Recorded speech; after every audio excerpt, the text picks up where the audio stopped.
السلام علیکم ورحمۃ اللہ وبرکاتہ۔ الحمد للہ رب العالمین والصلاة والسلام علی اشرف الانبیاء والمرسلین نبینا محمد وعلی آلہ واصحابہ اجمعین وعلی من تبعہم بإحسان الی یوم الدین، اما بعد۔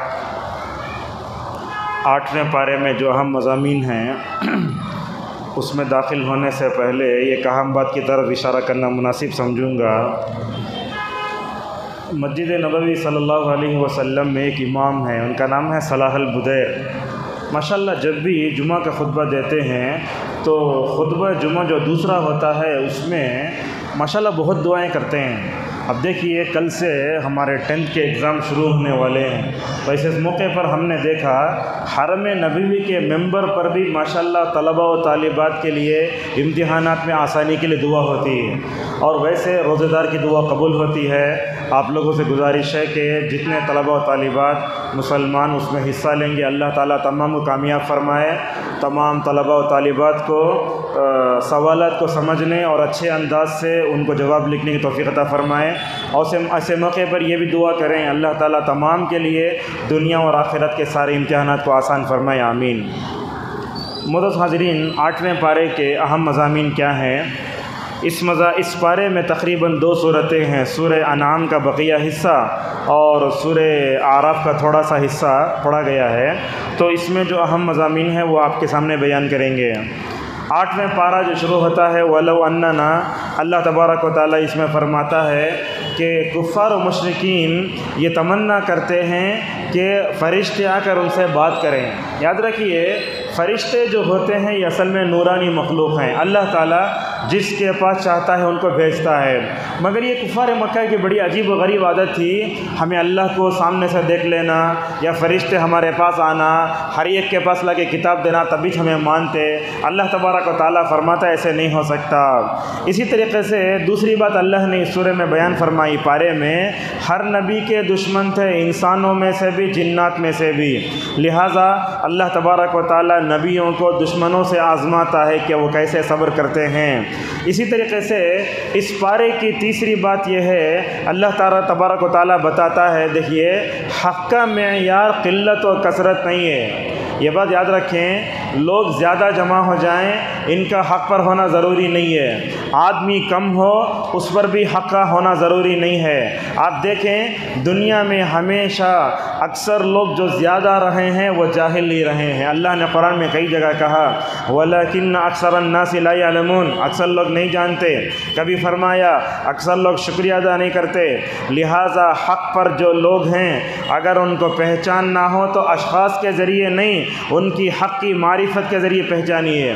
دیکھیے اللہ تبارک و تعالیٰ سورہ ہود میں کیا فرماتا ہے جو آگے آنے والی ہے، حضرت نوح علیہ السلام غور سے سنیے، اپنی قوم میں 950 سال تک ٹھہرے، کتنے سال؟ 950 سال تک ٹھہرے رہے، مگر ان پر ایمان لانے والے کتنے تھے؟ اللہ فرماتا ہے وَمَا آمَنَ مَعَهُ إِلَّا قَلِيلٌ، کہا ان پر ایمان لانے والے کم تھے۔ اللہ نے جب یہ کہا کہ نوح پر ایمان لانے والے کم تھے، ایسی صورت میں ہمیں یہ جاننے کی ضرورت نہیں کہ وہ کتنے تھے، مفسرین کہتے ہیں 80 تھے، 9 تھے، 100 تھے، لہٰذا جب بھی ہم دعوت کا کام کرتے ہیں کتنے لوگ ایمان لاتے ہیں وہ کبھی ہمیں حساب نہیں کرنا چاہیے۔ اور اسی طریقے سے رسول اکرم صلی اللہ علیہ وسلم کو بھی دیکھیں گے آپ، مکے میں کتنے تھے؟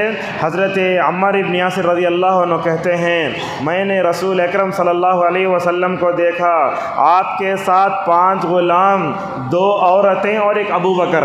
مکے کا ابتدائی دور کتنے لوگ تھے؟ دیکھو اللہ کی نبی اکیلے، اللہ کی نبی کے ساتھ 5 غلام، وہ 5 غلام کون تھے؟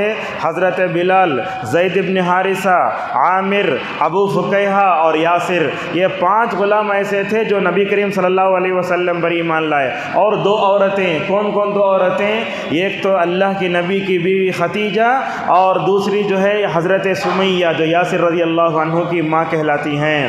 تو اس طریقے سے اللہ کی نبی صلی اللہ علیہ وسلم نے مدینے میں دعوت کا جو کام کیا اس میں سب سے پہلے ایمان لانے والوں میں کتنے تھے؟ اللہ کے نبی 5 غلام 2 عورتیں اور ابو بکر۔ ماشاءاللہ مدینے کا مکے کا 13 سالہ دورہ پورا دور گزرا۔ کتنے سال؟ 13 سال۔ مدینے کے 10 سال گزرے تو تقریباً 23 سال میں رسول اکرم صلی اللہ علیہ وسلم نے جس اخلاص سے محنت فرمائی اس اخلاص کا نتیجہ کیا ہوا؟ حضرت جابر رضی اللہ عنہ کہتے ہیں جب حج کے لیے نکلا، اس سے پہلے حدیث بیان کی ہے، جابر کہتے ہیں جب حج کے لیے نکلا میں تو جب جہاں تک دیکھتا حد نگاہ تک ماشاءاللہ صحابہ نظر آتے، دائیں طرف پلٹے تو صحابہ نظر آتے، بائیں طرف پلٹے تو صحابہ نظر آتے۔ تو دیکھیے ایک وقت 5 غلام، 1 مرد 2 عورتیں تھیں نا، لیکن ایک وقت ماشاءاللہ رسول اکرم صلی اللہ علیہ وسلم نے اسلام کی دعوت لوگوں کے سامنے پیش کی تو ماشاءاللہ کتنے لاکھ صحابہ پیدا ہوتے ہیں دنیا میں موجود تھے۔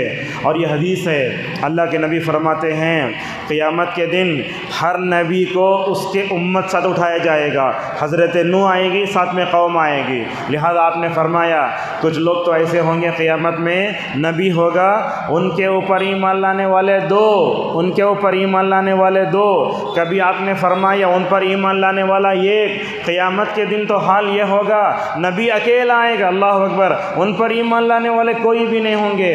علامہ بن باز رحمہ اللہ اور محمد عبد الوہاب رحمہ اللہ کتاب التوحید حدیث کو لا کر بتاتے ہیں لوگوں دیکھو یہ حق کو اگر پہچان نہ تو قلت و کثرت سے نہیں پہچانتے۔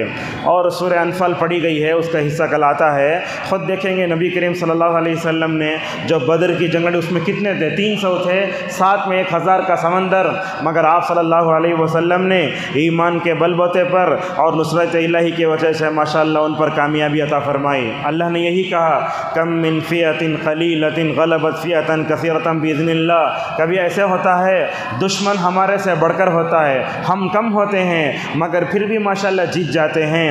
لہذا اس طریقے سے قلت و کثرت معیار نہیں ہے۔ ابن مسعود کا ایک قول بھی وہ فضیل ابن عیاض رحمہ اللہ نقل کیا، وہ کہتے ہیں اے آدمی اگر تم حق پر چل رہے ہو، حق پر چل رہے ہیں آپ، حق پر چلتے ہوئے یہ دیکھو کہ اس راستے پر کوئی بھی نہیں ہے، تم اکیلے ہو کر تم ہی جماعت ہو۔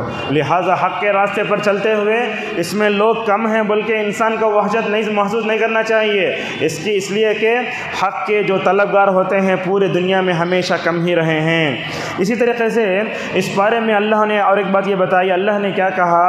کھاؤ پیو حلال کا، اور خصوصاً جس پر اللہ تبارک و تعالیٰ کا نام لیا گیا ہو وہی جو ہے جانور کھانا چاہیے۔ غیر اللہ پہ جو جانور ذبح کیا جاتا ہے جو حرام کا ہے اس کو نہیں کھانا چاہیے۔ معزز حاضرین، حلال کھانے کے فائدے بہت ہیں، حرام کھانے کے نقصانات بھی اتنے خطرناک ہیں۔ میں نے یہاں حرام کھانے کے نقصانات کیا ہیں وہ میں نے لکھے ہیں۔ سب سے پہلے جو لوگ حرام کھاتے ہیں ان کا دل سخت ہو جاتا ہے۔ آپ دیکھیں گے ماشاءاللہ مالدار بھی ہیں، حلال مال رکھنے والے کم ہیں، حرام رکھنے والے زیادہ ہیں۔ لہٰذا حرام کھانے والے لوگوں کے دل ہمیشہ سخت رہتے ہیں، ان کے سامنے اگر رو کر بھی کوئی صحابی کا قصہ بیان کرو دل ذرہ بھی جو ہے ان میں کام نہیں کرتا۔ اسی طریقے سے حرام کھانے سے دوسرا بڑا نقصان یہ ہوتا ہے کہ دعا رد کر دی جاتی ہے۔ صحیح مسلم میں حضرت ابو رضی اللہ عنہ سے روایت ہے، انہوں نے کہا نبی کریم صلی اللہ علیہ وسلم نے فرمایا ایک آدمی سفر میں نکلا اپنے ہاتھوں کو ایسے اٹھاتا ہے یا رب کہتا ہے۔ اللہ کی نبی فرماتے ہیں حالانکہ سفر میں نکلے تو دعا قبول ہوتی، یا رب کہنے سے دعا قبول ہوتی ہے، مگر دعا کی قبولیت کے 2 سبب پائے جانے کے باوجود بھی دعا رد کی جا رہی ہے۔ کیوں؟ اللہ کے نبی نے ریزن بتایا، کہا مطعمہ حرام، کھانا حرام کا ہے، مشربہ حرام، پینا حرام کا ہے، وغذی بالحرام، اس نے جو کپڑے پہنے ہیں جو غذا کھائے وہ بھی حرام کی ہے۔ اللہ کے نبی فرماتے ہیں کھانا پینا اور اس کا لباس سب حرام کا ہے، فَأَنَّا يُسْتَجَابُ لِذَلِكَ، دعا کہاں قبول ہوگی؟ یہی بات تو ہے، ہم کتنی دعائیں کرتے ہیں مگر دعا قبول نہیں ہوتی۔ لہٰذا دعا قبول قبول ہونے کے لیے جتنے شرائط ہیں ان تمام شرائط کی ہمیں پابندی کرنا، اور اسی طریقے سے حرام کے نقصانات میں برکت کا خاتمہ ہو جاتا ہے۔ آج آپ دیکھیں گے ہم اپنی زندگیوں میں لاکھوں روپے سال بھر کماتے مگر ہمارے پاس وہ 25,000 بھی نہیں جمتے، کیا وجہ ہے؟ یہی حرام مال۔ اور خصوصاً جو لوگ بینک میں اکاؤنٹ رکھتے، وہ غور سے سن لی بات یہ، جو لوگ بینک میں اکاؤنٹ رکھتے اور ان کے پاس پیسے آتے اور باقاعدہ بتاتا آپ کی پاس بک میں اور آپ کے اکاؤنٹ میں بتاتا کتنا سود ایڈ ہو رہا ہے، تو یہ لحاظ یاد رکھے جو سود ایڈ ہو رہا ہے ہم اس کی پرواہ ہی نہیں کرتے، پورا نکل کے کھاتے جاتے ہیں، ویسا نہیں ہونا چاہیے۔ آپ کو بتا رہا ہے کتنا سود آ رہا ہے، کتنا سود آ رہا ہے، لہذا اتنا نکال کے کہیں انسان صدقہ و خیرات کر دے، اس کو نہ کھائے۔ لہذا یہ باریک چیز ہے، لہذا اگر ہم برکت چاہتے ہیں تو ہمیں حرام مال سے دور رہنا ہوگا۔ جو آدمی حرام مال کھاتا ہے اس کے لیے جہنم ٹھکانہ ہے، اللہ کی لعنت ہوتی ہے۔ بعض علماء نے حرام مال کے نقصانات میں نقصان یہ بھی بتایا، دیکھو جسم میں بیماریاں آتی ہیں، اسی لیے آپ دیکھیں گے جو فلمی ستارے ہوتے ہیں نا، وہ ایک ایک فلم بنانے کے لیے کروڑوں کی رجائے پیسے لیتے، لیکن ہوتا کیا؟ اللہ تبارک و تعالیٰ وہ حرام مال جتنا کماتا وہ حرام مال اس کے علاج کے لیے کافی ہو جاتا، بلکہ اس سے بڑھ کر ہوتا۔ لہٰذا اس کے جسم میں بیماریاں آتی ہیں، اور حرام مال کہنے سے زندگی میں ٹینشن آتا ہے۔ جب بندہ حلال کھاتا ہے تو زندگی میں سکون آئے گا، جسے بولتے ہیں روٹی ہے، چٹنی ہے، دال ہے، بہتر ہے اس حرام مال کے خریدے ہوئے گوشت سے جو انسان سے چین چھین لے۔ لہٰذا ٹینشن بہت ہے، کیوں؟ اس لیے کہ حرام کھا رہے ہیں۔ اور اسی طریقے سے حرام مال کھانے سے گھر میں فتنے پیدا ہوتے ہیں، کیا ہے؟ وہ بچوں کے اندر جو ہے اللہ کی اطاعت کا جذبہ نہیں آ رہا ہے، ماں باپ میں آپس میں لڑائی ہو رہی ہے، بھائی بہن لڑ رہے ہیں، کیوں؟ یہ حرام مال کا فتنہ ہے، آپسی دشمنیاں ہوتی ہیں اور بہت سے ہو سکتے ہیں، مگر میں نے کچھ بتائے، ورنہ حلال مال تو ماشاءاللہ جب آتا ہے تو بندہ سکون میں رہتا ہے۔ اسی لیے اسلاف کی مائیں کیا کہا کرتی تھی، دیکھو اسلاف کی مائیں، یہاں خواتین بھی ہیں، اسلاف کی مائیں جب ان کے شوہر باہر کمانے نکلتے تو بولتے، دیکھو باہر جا رہی ہیں آپ، حلال مال لاؤ، اگر آپ حلال مال نہیں لائے تو بھوکے رہ جائیں گے، مگر حرام مال کا ایک لقمہ بھی نہیں کھائیں گے۔ تو اس سے معلوم ہوا حلال مال ہمیں حاصل کرنا، اور وہی کم ہو تو کافی ہے، مگر حرام مال زیادہ ہو تو کیا جو ہے ہمارے لیے پریشانی ہے۔ بخاری کی حدیث ہے، اللہ کے نبی صلی اللہ علیہ وسلم فرماتے ہیں، میرے امت پر ایک زمانہ آئے گا، لوگ حلال اور حرام مال کی تفریق کے بغیر بٹورنا شروع کر دیں گے، بلکہ میں تو کہوں گا حرام مال کی جتنی شکلیں آج ہے کبھی نہیں تھیں، کیسا کیسا بزنس آتا ہے، کیسے کیسے انداز سے لوگ مال بٹورتے ہیں، سمجھ نہیں سکتے۔ اسی طریقے سے اللہ تبارک و تعالیٰ نے اس بارے میں یہ بھی بتایا، لوگوں گناہ دو طرح کا ہوتا ہے، یہ گناہ وہ ہے جو ظاہر میں ہوتا ہے، یہ گناہ وہ ہوتا ہے جو چھپ جاتا ہے۔ اسی لیے اللہ کے نبی صلی اللہ علیہ وسلم اللہ سے دعا کرتے تھے، اللہم اغفر لی ما قدمت وما اخرت وما اسررت وما اعلنت، اے اللہ میرے تمام گناہوں کو معاف فرما دے تو، جو میں نے آگے بھیجا یہ لیٹ سے کیا، اے اللہ میں نے سب کے سامنے کیا یا چھپ کر کیا، اے اللہ تمام گناہوں کو معاف فرما دے۔ یہ حدیث سنیے، کبھی ہمیں اپنے بیوی بچوں کے لیے دعا بھی کرنا چاہیے رمضان میں۔ اللہ کے نبی صلی اللہ علیہ وسلم کی بیوی عائشہ رضی اللہ عنہ فرماتی ہیں، میں نے رسول اکرم صلی اللہ علیہ وسلم کو بڑے خوشگوار موڈ میں دیکھا، یہ حدیث ہے بہن کی، شاید بڑے خوشگوار موڈ میں دیکھا تو اللہ کے نبی صلی اللہ علیہ وسلم سے عائشہ نے فرمایا، یا رسول اللہ آپ دعا کر دیجئے میرے واسطے۔ اللہ کے نبی اپنی بیوی کے لیے کیا دعا کر رہے ہیں، دیکھو، اللہم اغفر لعائشہ ما تقدم من ذنبها وما تأخر وما اسرت وما اعلنت۔ اللہ کے نبی نے فرمایا، اے اللہ عائشہ کی مغفرت فرما دے، اس نے جو گناہ آگے بھیجے، اس نے جو گناہ پیچھے بھیجے، اس نے سب کے سامنے کیا ہو، چھپ کر کیا ہو، اے اللہ اس کی عائشہ کی مغفرت فرما دے۔ نبی کی مبارک زبان سے، عائشہ جو ہے نبی کی مبارک زبان سے یہ دعا کے الفاظ کا نکلنا تھا، عائشہ رضی اللہ عنہ کی خوشی کے ٹھکانے۔ کیا کریم معلوم عائشہ رضی اللہ عنہ نبی کریم صلی اللہ علیہ وسلم نے میرے لیے مغفرت کی دعا کی، تو کیا کریے، فوراً خوشی سے پھولے نہ سما کر نبی کریم صلی اللہ علیہ وسلم کے گود میں جا کر گر گئی، ماشاءاللہ یہ روایت آتی ہے، گود میں جا کر گر گئیں۔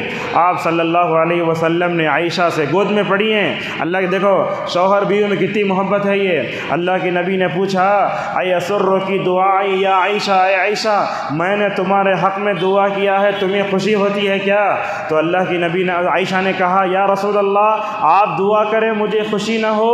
یہ دیکھو نبی کا ظرف کتنا بڑا ہے، اپنی بیوی کے لیے مغفرت کی دعا کر رہا ہے۔ اس کے بعد کے جملے سنیے، اس کے بعد اللہ کے نبی صلی اللہ علیہ وسلم نے عائشہ سے فرمایا واللہ انہا لدعائی لامتی فی کل صلاۃ، اے عائشہ تم یہ تعجب کرتی ہو کہ میں نے تمہاری مغفرت کے لیے دعا کی، میرا حال تو یہ ہے میں اپنی ہر نماز میں اپنی ہر امتی کے لیے مغفرت کی دعا کرتا ہوں۔ اللہ اکبر۔ اس طریقے سے علامہ البانی رحمۃ اللہ علیہ حدیث کو اللہ کے حسن بتاتے ہیں، لہذا معلوم ہوا ہمیں بھی اپنے ماں باپ کی مغفرت کے لیے دعا کرنا چاہیے، اور اپنے خاندان میں جو بھی مرتے ہوں گے سب کی مغفرت کے لیے جو ہے ہمیشہ دعائیں کرتے رہنا چاہیے۔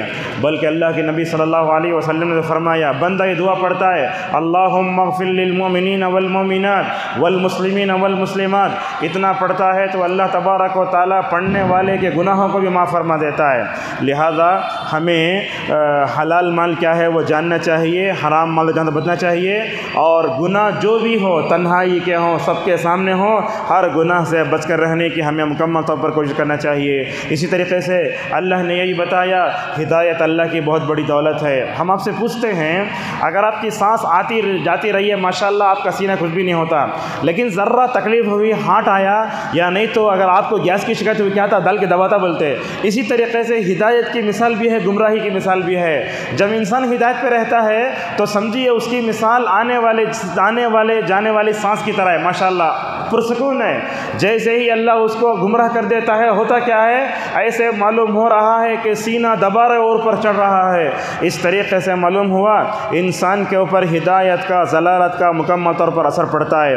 اس صورت میں اللہ تبارک تعالیٰ نے اور ایک بات بتائی، کفار و مشرکین کئی جگہ گمراہ ہوئے، حلال کو حرام حرام کو حلال کیا کرتے دیکھو آج بھی دیکھتے ہیں غیر مسلموں کو آپ پوجا کرنے کا تو کیا کیا لے آتے ہیں، کافور، پھول اور موز اور یہ کہ پتہ نہیں سب لے آتے، نارل لے جا کے وہ بت کے سامنے رکھتے ہیں، اور وہ بت کے سامنے رہے تو کھاتا سو کون، بندر گلیری سب کھاتے۔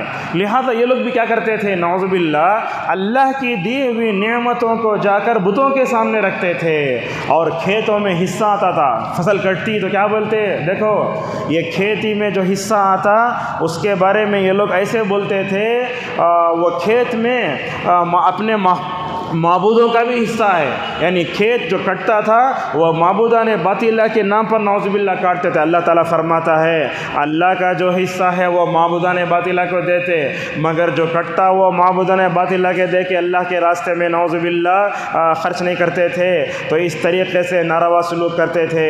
اسی طریقے سے اللہ تبارک و تعالیٰ نے کفار و مشرکین گمراہیوں کے بارے میں اور ایک بات بتائی، یہ لوگ اپنے بچوں کو ناحق قتل کرتے تھے، اپنے بچوں کو مارنا نہیں چاہیے۔ اور آپ یہ بات بھی یاد رکھیں، اباشن کرنا کا بھی یہ بھی سن لیجیے، آج کل تو ایسے ہو رہا ہے بس چھوٹی چھوٹی چیز پر اباشن، کوئی ڈاکٹر بولے اباشن نہیں، علامہ بن باز رحمۃ اللہ علیہ تو بولتے ہیں دیکھو اگر وہ 4 مہینے کا بچہ ہو گیا اور اس کے اندر روح بھوگی گئی نہیں کرنا چاہیے، اب وہ آپریشن کر لیتے ہیں اباشن کرتے ہیں، پتہ نہیں علامہ بن باز تو شرط رکھتے ہیں وہ اس کی وجہ سے ماں کو خطرہ ہے، اس کی وجہ سے ماں کو خطرہ ہے، ماں کی جان جا سکتی ہے، یہ بولنے والا مسلمان ڈاکٹر ہونا۔ آج کل تو ہوتا کیا ہے اندر ڈیلیوری ہو رہی ہے، وہ آبادی کو کم کرنے کے لیے ایک نرس باہر آتی ہے، آ کر کیا بولتی ہے اگر اس کے بعد بچے زیادہ ہوئے تو تمہاری وائف کو پریشانی ہے، آپریشن کر دو۔ اب انہیں بھی کیا ہوتا ڈرتے ہو کہ خلاص ختم۔ تو اس طریقے سے آج کل ہم دیکھ رہے ہیں برتھ کنٹرول کے نام پر کیا کر رہے ہیں، بچوں کو ختم کر رہے ہیں۔ اور یاد رکھیے اگر عورت بچے جنتی ہے صحت مند ہوگی، اللہ نے اس کو اسی لیے پیدا کیا ہے، اگر بچے آپ کم کریں گے تو کیا ہوگا، وہ بیماری پر بیماری آئے گی، اور ساتھ میں بلکہ اطباء تو اتنا بتاتے ہیں جو عورتیں آپریشن کر لیتی ہیں مرتے دم تک پیٹ کے درد سے تکلیف پڑتی رہتی ہیں، ان کو کیا معلوم ہوتا۔ مجھے تو ایک دوست ان کے والدہ کے بارے میں بتاتے ہیں میری ماں کو ہمیشہ پیٹ میں درد ہوتا ہے. کیوں درد ہوتا ہے؟ اس کی وجہ یہ ہے کہ بچپن میں انہوں نے کیا ہے آپریشن کرا لیا. لہٰذا یہ بد کنٹرول کب کرنا، کیسے کرنا اور بچے کم کرنا، اس طرح کی دیکھتے ہیں. دشمنان اسلام آج کل تو اس بارے میں بہت زیادہ عورتوں کو پریشان کرتے ہیں. بعض جگہ تو ایسے ہوتا ہے آپ دیکھیں گے وہ نارمل ڈیلیوری ہو گئی تو الگ، لیکن سیزرنگ سے کرنے کے بعد کر کے بتا دیتے ہیں کہ اس کے بعد آپ کو بچے ہونا ہی نہیں ہے. لہٰذا پہلے لکھا رہتا تھا V2 hours 1، لاری پہ دیکھتے V2 hours 2. اب تو V2 بس اولاد کی ضرورت ہی نہیں ہے، دونوں رہیں گے ایسے ہی مر جائیں گے. بھلا بتائیے اگر دونوں شوہر بیوی ہیں، اگر بچے اگر پیدا نہیں کرے ایسے ہی مر گئے قیام. اب اس کے بعد جب خبر میں جائیں گے آپ کے بارے میں سوال کرنے والا، آپ کے بارے میں جو ہے دعا کرنے والا کون ہوگا؟ نیک اولاد ہوگی تب وہ دعا کرے گی. اگر اولاد نہ ہوگی تو بڑھاپے میں کون سہارا بنیں گے؟ تو کیا پیسے سہارا بنیں گے؟ اسی لیے دیکھو اللہ تبارک و تعالیٰ نے فرعون کا اولاد سے محروم کر دیا تھا، کتنی بڑی دولت کا مالک. اور قیامت کے قریب میں دجال بھی جب آئے گا تو اس کی بھی اولاد نہیں ہوگی. اللہ کے نبی صلی اللہ علیہ وسلم نے فرمایا وہ بانجھ ہوگا. تو یہ اپنی اولاد کو ختم کرنا یہ گناہ کبیرہ ہے، جیسا کہ رسول اکرم صلی اللہ علیہ وسلم نے فرمایا.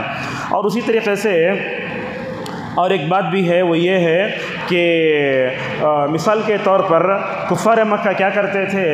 جن جانوروں کو ذبح کرتے اس کا خون لے جا کے کعبۃ اللہ کی دیواروں کو لگاتے تھے، جیسا کہ اللہ تبارک و اس کا تذکرہ سورۃ الحج میں فرمایا ہے. اور اسی طریقے سے اس سورت میں اللہ تبارک و تعالیٰ نے یہودیوں کی شرارت کا ذکر فرمایا. شرک خطرناک چیز ہے، لہٰذا اس سے بچ کر رہنا چاہیے. اور اللہ تعالیٰ نے سورۃ الانعام میں تقریباً 10 وصیتیں فرمائی.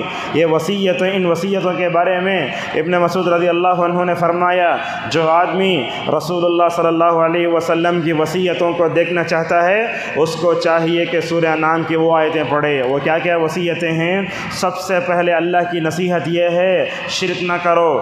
دوسری یہ ہے والدین سے حسن سلوک کرو، بہت اہم ہے، والدین سے حسن سلوک کرو. والدین سے حسن سلوک کرو بولے تو زندے رہنے تک ان کی خدمت کرنا، اور اس کے بعد ان کے چلے جانے کے بعد ان کے حق میں دعا خیر کرتے رہنا چاہیے. آج کل ہوتا کیا ہے، ماں باپ کا انتقال ہو جاتا ہے، لوگ چند سالوں کے بعد اپنے ماں باپ کو بھلا دیتے ہیں. نہیں ہونا چاہیے. آپ کے ماں باپ اگر دنیا میں ہیں ان کی خدمت کر کے جنت حاصل کرو، ان کو بوجھ نہ سمجھو.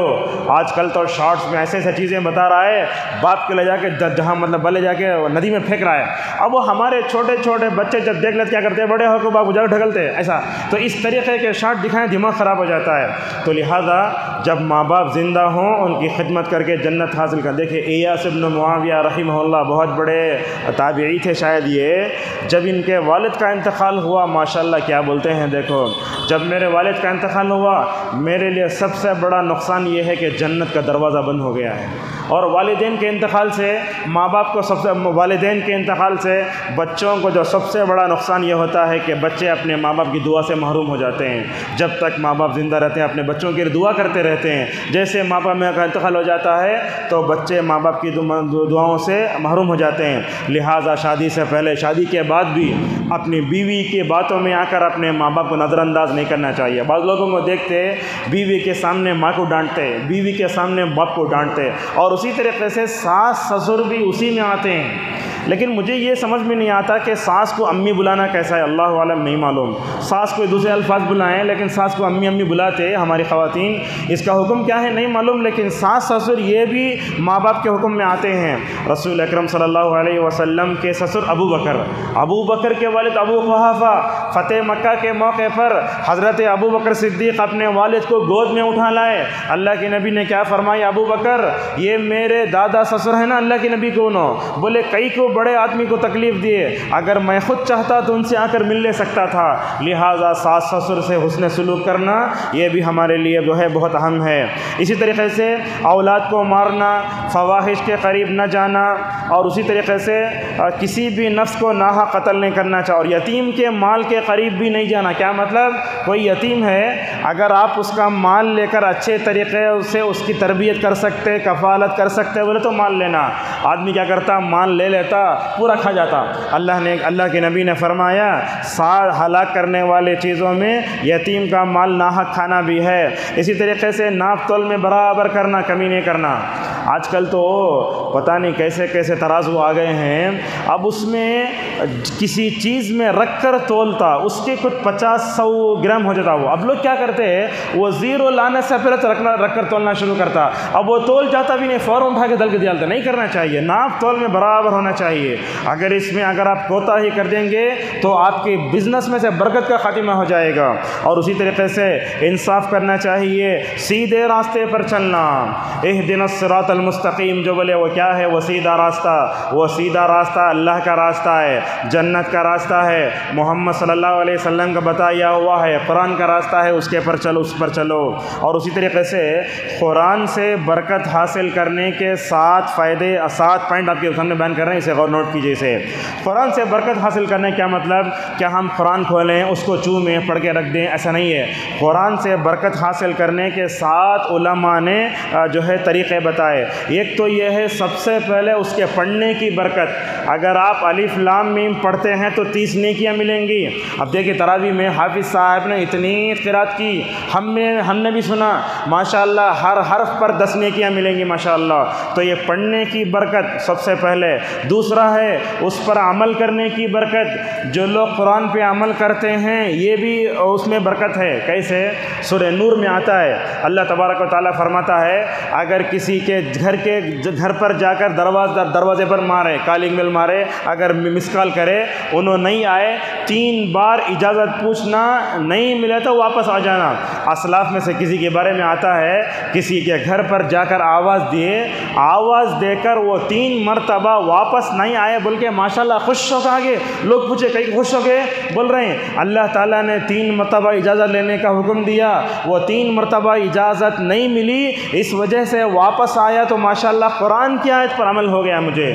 لہٰذا قرآن کی آیت پر عمل کرنا یہ سب سے لیے بہت ضروری ہے، اور اس میں برکت بھی ہے۔ لہٰذا اگر ہم قرآن کی آیتوں پر برکت عمل کریں گے تو ہمارے لیے برکت آئے گی۔ اللہ کے نبی صلی اللہ علیہ وسلم صحابہ اکرام کو 10 آیتیں سکھاتے، 10 آیتیں جب تک عمل نہیں کرنے تھے آگے نہیں بڑھتے۔ اسی طریقے سے اس کو سننے کی برکت، اگر آپ اپنے گھر میں قرآن سنتے ہیں یہ بھی برکت ہے۔ اچھا، گھر میں قرآن سننے کا ماحول پیدا کرنا تو بولتے، لیکن ایک بے ادبی ایک ہوتی ہے، قرآن ڈال کے ہمیں باتیں نہیں کرنا۔ اگر آپ کو قرآن سننا ہے تو لگاؤ اور سے سنو بیٹھ کر کے، اور قرآن ڈال کے باتیں کر رہے ہیں، فون کر رہے ہیں، وہ ریموٹ لے رہے ہیں، میوزک کھا رہا، نہیں، غلط ہے، قرآن کی بے ادبی ہے۔ لہذا قرآن کو سننا ہے تو پڑھنے کی برکت، عمل کرنے کی برکت، غور سے سننے کی برکت، اور اسی طریقے سے اس کا علم حاصل کرنے کی برکت۔ نمبر 4۔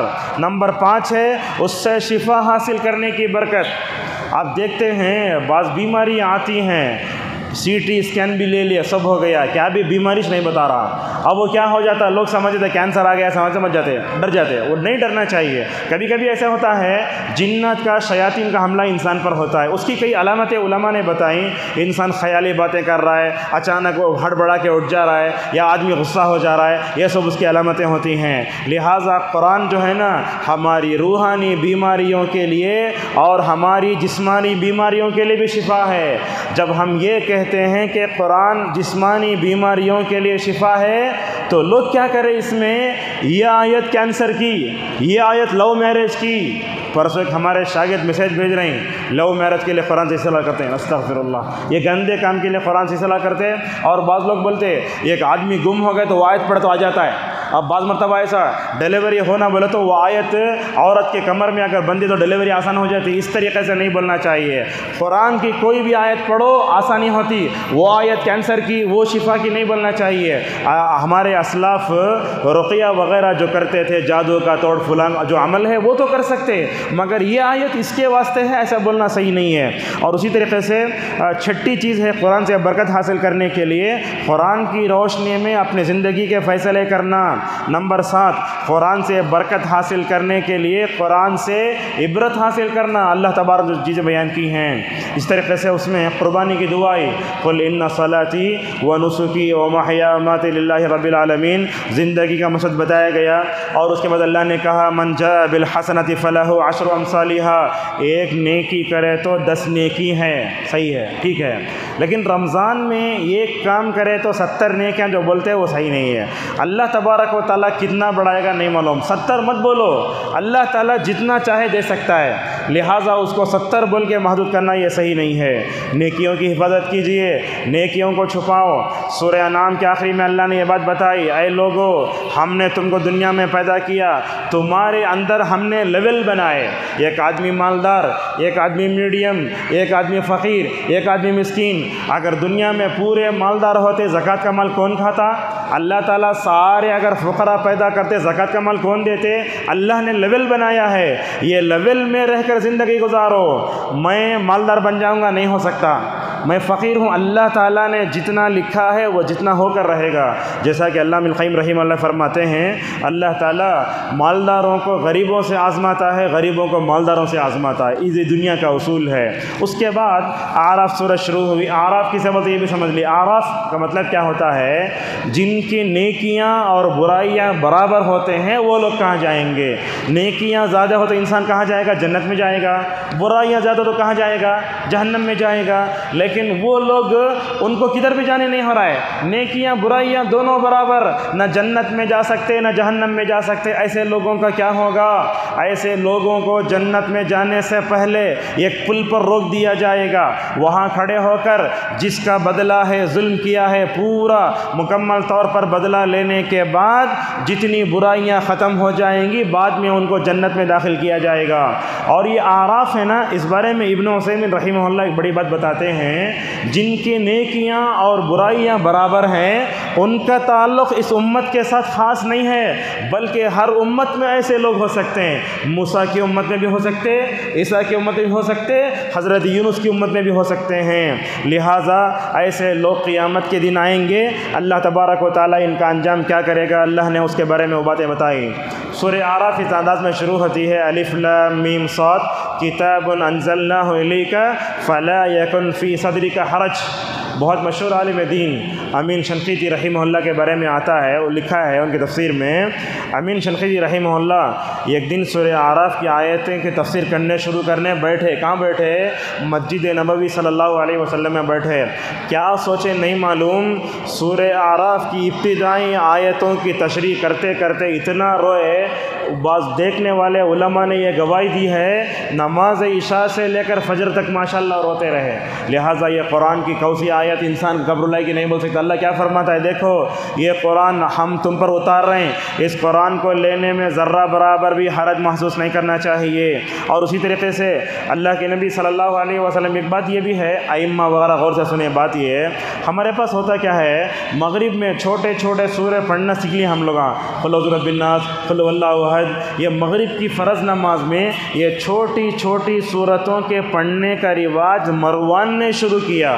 مروان کون؟ ایک اموی بادشاہ تھا، ورنہ تو اللہ کے نبی صلی اللہ علیہ وسلم کے بارے میں دیکھو، مغرب کی فرض نماز میں اللہ کے نبی انتقال سے کچھ دن پہلے سورہ اعراف پڑھ رہے ہیں۔ سورہ اعراف میں 200 آیتیں، تو اس سے معلوم ہوا مغرب کی نماز ہمیشہ شارٹ نہیں، کبھی لمبی بھی ہونا چاہیے۔ اور اسی طریقے سے حضرت ام الفضل رضی اللہ عنہ کہتی ہیں، ایک مرتبہ ابن عباس رضی اللہ عنہما نے مغرب کی نماز میں والمرسلات عرفا پڑھی، تو ماں نے اپنے بیٹے سے کہا، اے بیٹے، میں نے رسول اکرم صلی اللہ علیہ وسلم کو اپنے زندگی کے آخری میں مغرب کی امامت کرتے ہوئے والمرسلات پڑھنا بھی سنا ہے۔ لہذا اس سے معلوم ہوا ائمہ کو چاہیے کہ وہ مغرب کی نماز میں کبھی لمبی صورتیں پڑھیں، چھوٹوں صورتوں کو پڑھنے کی عادت نہ بنائیں۔ اس طریقے سے اللہ تبارک و تعالیٰ نے سورہ اعراف کے شروع میں یہ بھی بتایا عذاب کب کب آتا ہے۔ دیکھو عذاب دن میں آتا ہے، عذاب رات میں آتا ہے، یہ کیفیت دیکھو۔ عذاب کبھی قیلولے کے وقت میں بھی آتا ہے۔ قیلولہ کب بولتے جانتے نا؟ نماز ظہر پڑھنے کے بعد کھانا کھا کے انسان تھوڑا سوتا ہے، وہ اس کے لیے کھانا کھانے کا بھی شرط نہیں، وہ قیلولہ۔ اللہ کے نبی فرماتے ہیں لوگو قیلولہ کرو، قیلولہ مطلب ہلکا آرام کرو، اس لیے کہ شیطان قیلولہ نہیں کرتا۔ اب یہاں سب دیکھتے ہیں ماشاءاللہ مدارس وغیرہ میں اساتذہ کو، طلبہ کو دیکھیں گے کھانے کے بعد، نماز کے بعد ایک آدھا گھنٹہ دیتے، کئی کو دیتے وہ قیلولہ کرنے دیتے۔ وہ قیلولہ کا مطلب عصر کی نماز چھوڑ کو سونا کیا بھی شرط نہیں ہے اس میں، بس ایک 5 منٹ پڑھے ماشاءاللہ وہ 2-3 منٹ کی جو قیلولے کی سنت ہے نا اتنی نفع بخش ہوتی ہے. آدمی 5 منٹ کے بعد اٹھتا ہے ماشاءاللہ رات 10 بجے تک ماشاءاللہ ایک دم تازہ دم ہو جاتا ہے. یہ قیلولے کی سنت کو ہم نے ترک کر دیا ہے. جب انسان قیلولہ نہیں کرتا وہ شیطان کی اتباع میں آ جاتا ہے. میں آپ کو بتاؤں یورپ وغیرہ میں، امریکہ وغیرہ میں، چائنا وغیرہ میں جب کسی لیبر کو کسی کمپنی میں تعین کی جاتی ہے اس میں جو قوانین ہوتے ہیں اس میں لکھا رہتا ہے دوپہر کے کھانے کے بعد آپ کو قیلولہ کرنا ہے. لہذا ہم آپ کو بتاتے ہیں جہاں مسلمان نہیں ہے، غیر مسلم، بدھزم، عیسائی وغیرہ قیلولہ کر رہے ہیں، لیکن ہمارے طرف قیلولہ کا انتظام ہی نہیں ہے. لہذا جو لوگ کمپنیوں کو جاتے ہیں ان کو بھی چاہیے کہ وہ کھانے کے بعد 10 منٹ 5 منٹ اپنی کمر سیدھی کر لیں. یہ قیلولے کی سنت بڑی اچھی ہے. اور یہ بات یاد رکھیں قیلولے کے وقت عذاب آتا ہے. اللہ اکبر. ابن القیم رحمہ اللہ فرماتے ہیں قیلولے کے وقت عذاب کیوں آتا ہے؟ قیلولے میں انسان بڑے مست سوتے رہتا ہے، اس وقت عذاب آ کر اس کے نیند کو بھی عذاب غارت کر کے رکھ دیتا ہے. اس کے بعد اللہ تبارک و تعالیٰ نے یہ بھی بتایا کہ جنتی اور اصحاب الاعراف دونوں آپس میں بات کریں گے. جنتی پوچھیں گے اے اصحاب الاعراف جنت میں تم کیوں نہیں آئے؟ تو بولیں گے ہمارے پاس فلاں فلاں اس لیے نہیں آئیں گے. اب اصحاب الاعراف والے باہر ہیں، جنت والے اندر آرام سے پی رہے ہیں، تو باہر والے بولیں گے جنتیوں ذرا پانی دیو. جنتی کہیں گے اس وقت دیکھو یہ جو پانی ہمارے پاس ہے نا یہ پانی تمہارے اوپر حرام ہے، نہیں دے سکتے. لہذا اللہ کے نبی صلی اللہ علیہ وسلم نے فرمایا جنت میں یہ کوڑے کی جگہ مل جائے تو یہ دنیا اور ما فیہا سے بہتر ہے. ہم آپ سے پوچھتے ہیں اگر آپ کہیں جا رہے ہیں بغیر فیملی کے، اگر آپ کو ٹرین میں ایک پیر کی جگہ مل گئی تو بھی 3 گھنٹے کھڑ کے چلے جاتے. ذرا تصور کیجئے جنت میں یہ کوڑے کی جگہ مل جاتی ہے، دنیا ما فیہا سے بہتر ہے. شاید اس سے پہلے دروس میں نے آپ کے سامنے یہ بتایا تھا جنت کے لیے آسمان کے بھی دروازے ہوتے ہیں. کتنے دروازے ہیں؟ ہر آسمان کے 2 دروازے، تو پورے 7 آسمان کے 14 دروازے ہوئے. تو اللہ کے نبی صلی اللہ علیہ وسلم فرماتے ہیں آسمان کے دروازے کب کب کھولے جاتے؟ ہلکا سن لیجئے. لا الہ الا اللہ بولتا جنت کے دروازے کھل جاتے، آسمان دروازے کھل جاتے. اللہ اکبر کبیرا والحمد للہ کثیرا وسبحان اللہ بکرۃ واصیلا، یہ بولنے سے بھی آسمان دروازے کھل جاتے ہیں. ابن عمر رضی اللہ عنہما نے فرمایا جب سے میں یہ ورد سنا ماشاءاللہ میں نے کبھی نہیں چھوڑا. اور جب بندہ الحمدللہ حمدن کثیرا طیبا مبارکا فی بولتا ہے تو جنت کے دروازے کھل جاتے. ایک نماز پڑھ کے دوسرے نماز کے انتظار میں بیٹھتے ہیں تب بھی جنت دروازے کھل جاتے ہیں. ایک نماز ہو جاتی نا، دوسری نماز کے لیے آپ آ کے بیٹھتے نا، اللہ تعالیٰ وہ بندے کی طرف اشارہ کر کے فرشتوں سے بولتا ہے دیکھو میرے ان بندے کی طرف، یہ نماز کے انتظار میں بیٹھے ہوئے انسان کو میں ماشاءاللہ اپنے فرشتوں پر بھی فخر کرتا ہوں. اللہ اکبر، اتنی بڑی بات ہے. اسی طریقے سے مظلوم کی آہ جب کسی کو ستاتے نا آپ، اگر انہیں بد دعا کرے بولو آسمان دروازے کھل جاتے. اور یہ بات یاد رکھو دنیا میں کسی کا دل دکھانا ہے اس کا مسلمان ہونا ضروری نہیں ہے. اگر کسی غیر مسلم کا دل بھی دکھائے اگر انہیں آہ بولا تو وہ آہ بھی آپ کو لگے گی، جیسا کہ ابن عثیمین رحمہ اللہ نے کہا. اسی طریقے سے مومن کی روح جب نکالی جاتی ہے آسمان کے دروازے کھل جاتے ہیں. اسی طریقے سے ہر اذان کے وقت بھی آسمان کے دروازے کھلتے. اللہ اکبر، جب بھی اذان ہوتی ہے آسمان کے دروازے کھل جاتے ہیں. علامہ البانی رحمۃ اللہ علیہ فرماتے ہیں اللہ کے نبی نے فرمایا اذان اور اقامت کے وقت آسمان کے دروازے کھل جاتے ہیں، دعا بھی قبول ہوتی ہے. اسی لیے جب اذان ہوتے رہتی نا دعا کرتے جاؤ اذان کا جواب دیتے جاؤ. اسی طریقے سے رات کے آخری حصے میں ظہر کے وقت بھی جو ہے آسمان دروازے کھل جاتے ہیں. شاید اسی لیے رسول اکرم صلی اللہ علیہ وسلم ظہر سے پہلے 4 رکعت، ظہر کے بعد 4 رکعت پڑھتے تھے. اسی طریقے سے رمضان میں بھی کھلتے، ہر پیر جمعرات کو بھی کھلتے ہیں، جیسا کہ نبی کریم صلی اللہ علیہ وسلم نے اس کی وضاحت فرمائی ہے. اسی طریقے سے اللہ تبارک و تعالیٰ نے اس اعراف میں انسان کو دنیا میں اتارا اور دنیا میں اتارنے کے بعد زندہ گزرنے کا سامان بھی اتارا ہے. دیکھیے جب ہم ماں کے پیٹ میں تھے اللہ نے ہمیں رزق دیا. اب جب ہم ماں کے پیٹ سے باہر آ گئے ہمارے رزق کا ذمہ دار کون ہے؟ اللہ تبارک و تعالیٰ ہے. لہٰذا ہم میں سے ہر ایک کو اپنا رزق اللہ ہی سے مانگنا چاہیے. اسی طریقے سے آدم و ابلیس کا قصہ بھی آیا، بہت لمبا قصہ ہے. آپ کو ایک بات بتاتے ہیں، شیطان ہر ایک کے پیچھے لگا ہوا ہے. اور یہ بات یاد رکھیے جب ہم ہر ایک کے ساتھ ایک فرشتہ بھی ہے، شیطان بھی ہے۔ اللہ کے نبی فرماتے ہیں وہ فرشتہ کیا کرتا، انسان کو نیکی پر ابھارتا ہے، شیطان کیا کرتا ہے، وہ انسان کو برائی پر ابھارتا ہے۔ لہذا جب بھی شیطان برائی پر ابھارے اعوذ باللہ من الشیطان الرجیم پڑھنا چاہیے۔ اور ایک بات بھی پرسوں ایک ہمارے جاننے والے عزیز نے ہم سے ایک بات پوچھی، رمضان میں شیاطین کو بند کر دیا جائے، بیڑیاں پہنائی جاتی ہیں، مگر دیکھتے لوگ بعض رمضان میں روزہ بھی نہیں رکھتے، بعض لوگ ایسے ہی رمضان کی توہین کرتے رہتے، بالآخر کیا حکم ہے، کیا ہے؟ تو اس کا جواب یہ ہے، اللہ تبارک و تعالیٰ شیطانوں کو تو بیڑیاں پہناتا ہے، مگر یہ نفس کی شکل میں جو شیطان ہے وہ تو کھلا ہے۔ لہٰذا آپ یہ مت سمجھ جاؤ پورے شیطان بنے، یہ نفس سب سے بڑا شیطان ہے، لہٰذا اس سے جہاد کرنا چاہیے ہمیں۔ اسی طریقے سے شیطان وسوسہ ڈالتا ہے، دنیا کی سب سے پہلی توبہ ربنا ظلمنا انفسنا وان لم تغفر لنا وترحمنا لنکونن من الخاسرین۔ محاسن التاویل نامی ایک تفسیر ہے، اس میں حضرت آدم کے بارے میں یہ 5 باتیں لکھی ہیں۔ دیکھو آدم علیہ السلام اللہ تبارک و تعالیٰ کے نیک بندے بن گئے 5 چیزوں کو انجام دے کر کے۔ وہ کیا؟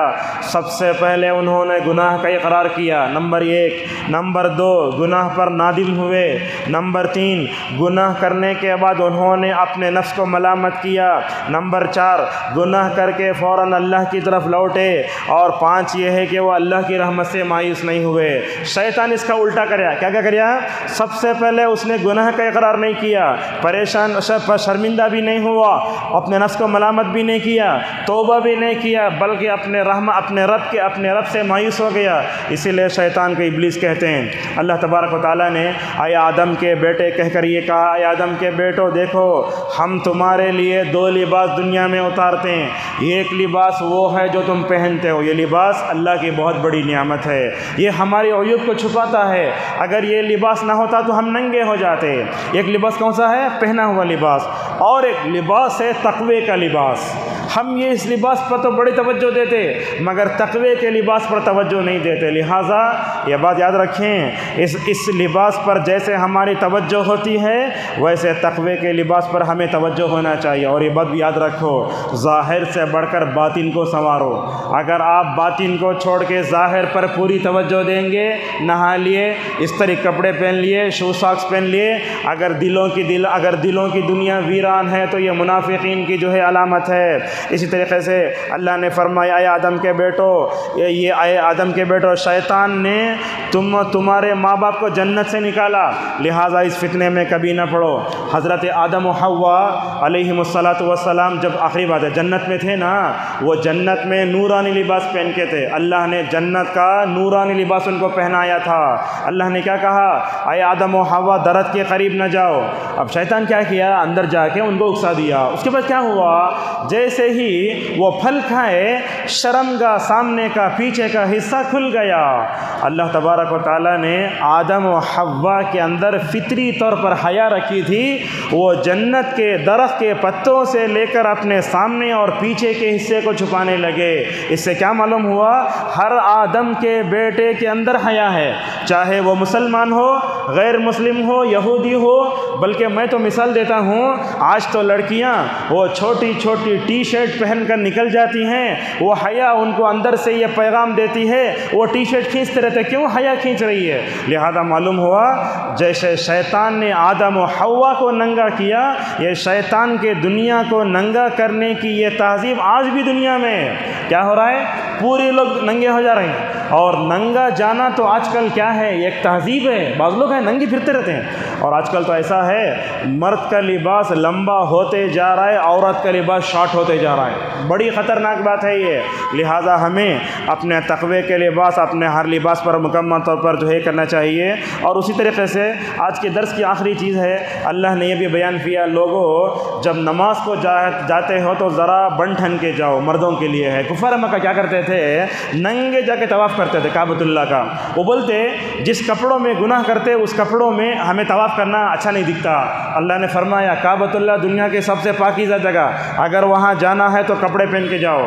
اس کے بعد اللہ نے فرمایا، علامہ البانی رحمۃ اللہ علیہ اس آیت کی تشریح میں بڑی اچھی بات لکھتے ہیں۔ وہ کہتے ہیں، علامہ البانی رحمۃ اللہ علیہ کیا بولتے ہیں، آیت اگرچہ کفار مکہ کے بارے میں اتری ہے، مگر یہ بات یاد رکھیں، میں مسلمانوں سے کہتا ہوں جب بھی آپ نماز کو جاتے ہیں تو بن ٹھن کے جاؤ۔ ہم دیکھتے ہیں مسلمانوں میں کیسے کیسے لوگ ہیں، بلکہ میں نے خود اس مسجد میں بعض لوگوں کو سنا نماز ظہر اور عصر میں ٹوپی پہننا حرام ہے۔